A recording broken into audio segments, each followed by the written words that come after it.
So I'm going to protect this roof vent lid. You can see how it shakes so much, and it's down here in Florida, so it gets windy, and of course hurricane season's coming in a couple months, and a lot of people in the park lose these lids to the wind, and next thing you know they have a flood coming in during a hurricane. So I'm going to put the cover on it.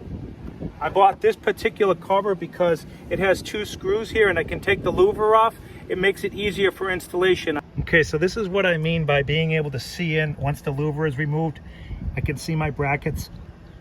And one thing about this Camco unit, the lid for the vent does go up. It can't fully extend, but there's plenty of room for air to flow out of that screen, you know, out of the bathroom. So the instructions say to for these brackets, those metal brackets, to be mounted as close as possible to the corner of the frame of the vent, the metal frame.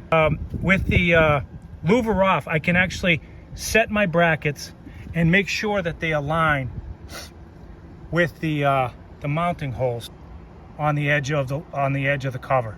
Okay, so I'm going to lift this cover gently so the brackets stay in place, and I'm going to mark off the hole for 3/16 inch drill hole for the bolts. So I'm marking these off. Okay, so I'm just drilling a tap hole, and then I'm going to use a 3/16 inch drill bit to drill the final hole for the bolts. Okay, so I set my bracket down with the carriage bolt. This part of the bracket, I'm putting in my bolt from the outside in, and then goes a flat washer.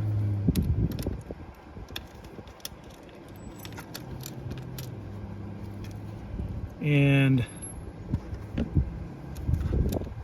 a lock washer and the nut. And there it is. I'll tighten it up. Okay, so this lid goes facing the front of the vehicle, the curved part for aerodynamics. Okay, so on the outside I have a washer onto the carriage bolt, lock nut, and the nut. That's it. I got all 4 of them. This is everything that I show you is times 4 for 4 brackets. I'm going to install my louver and ready to go. So these are all the tools that you need for this job. I just had a screwdriver with a Phillips head on it. I do have an 11mm socket for the carriage bolt nuts. The hardware, of course, a drill, and 3/32 and a 3/16 inch drill bit.